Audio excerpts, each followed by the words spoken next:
Hello friends, welcome back to my channel. என்ன ருசிக்கலாம். நம்ம இன்றைக்கி பார்க்க போகிற ரெசிபி ரொம்பவே சூப்பரான டேஸ்டியான ரெசிபி. சத்து மாவு மில்க் ஷேக் ரொம்ப சூப்பராக இருக்கும். உங்கள் வீட்டு குழந்தைங்கள்லாம் சத்து மாவு சாப்பிட்லன்னா இந்த மாதிரி செஞ்சு கொடுங்க, கண்டிப்பாக சாப்பிடுவாங்க. ரொம்ப சூப்பராக இருக்கும். வாங்க எப்படி செய்யலான்னு பார்க்கலாம்.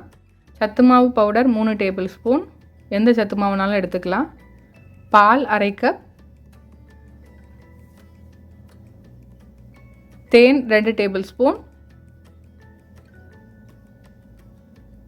உலர்ந்த திராட்சை, அதாவது உலர்ந்த திராட்சை, பாதாம், முந்திரி, வால்நட் இதெல்லாம் 3 பீஸ் எடுத்திருக்கேன். நீங்கள் அது இல்லைன்னா நார்மலாக முந்திரி பருப்பு மட்டும் சேர்த்துக்கலாம். அப்புறம் வாழைப்பழம் 1, பேரிச்சம்பழம் ஒரு 4 பீஸு, விதை இல்லாமல் எடுத்து வச்சுக்கோங்க.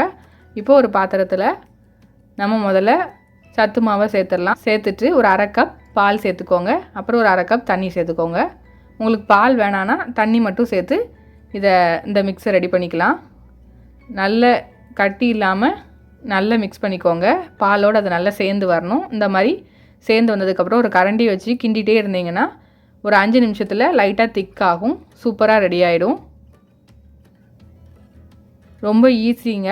உங்கள் வீட்டு குழந்தைங்களுக்குலாம் இப்படி செஞ்சு கொடுங்க, வேணும்னு கேட்டு சாப்பிடுவாங்க. அவ்வளோ சூப்பராக இருக்கும்.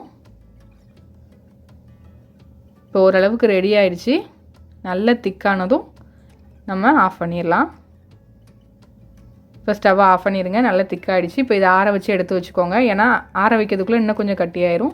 இப்போது ஒரு மிக்ஸி ஜார் எடுத்து அதில் நம்ம எடுத்து வச்சுருக்கிற நட்ஸும் பேரிச்சம்பழத்தையும் சேர்த்து லைட்டாக அரைச்சி எடுத்துகிட்டு வந்துடுங்க. இந்த மாதிரி அரைச்சி எடுத்ததுக்கப்புறம் இதில் நம்ம கிண்டி வச்சுருக்கிற சத்து மாவு மிக்ஸை இதில் ஊற்றிடலாம். பார்த்தீங்களா, அப்பளை விட இப்போ கொஞ்சம் கட்டியாயிடுச்சு. இப்போ மறுபடியும் இதை அரைச்சி எடுத்துக்கோங்க லைட்டாக. இப்போ லைட்டாக அரைச்சிருக்கேன். இப்போ இதில் கொஞ்சம் ஒரு அரை கிளாஸ் பால் சேர்த்துக்கிறேன். உங்கள்கிட்ட பால் வேணான்னா நீங்கள் தண்ணி சேர்த்துக்கலாம். அப்புறம் இதில் வாழைப்பழம் சேர்த்துருக்கேன். வாழைப்பழம் வேண்டாம் அப்படின்னா நீங்கள் ஆப்பிளில் தொலி சீவி கட் பண்ணி சேர்த்துக்கலாம். இப்போ நல்லா அரைச்சி எடுத்தாச்சு. சூப்பரான சத்து மாவு மில்க் ஷேக் ரெடி ஆகிடுச்சு. ரொம்ப சூப்பராக இருக்கும்.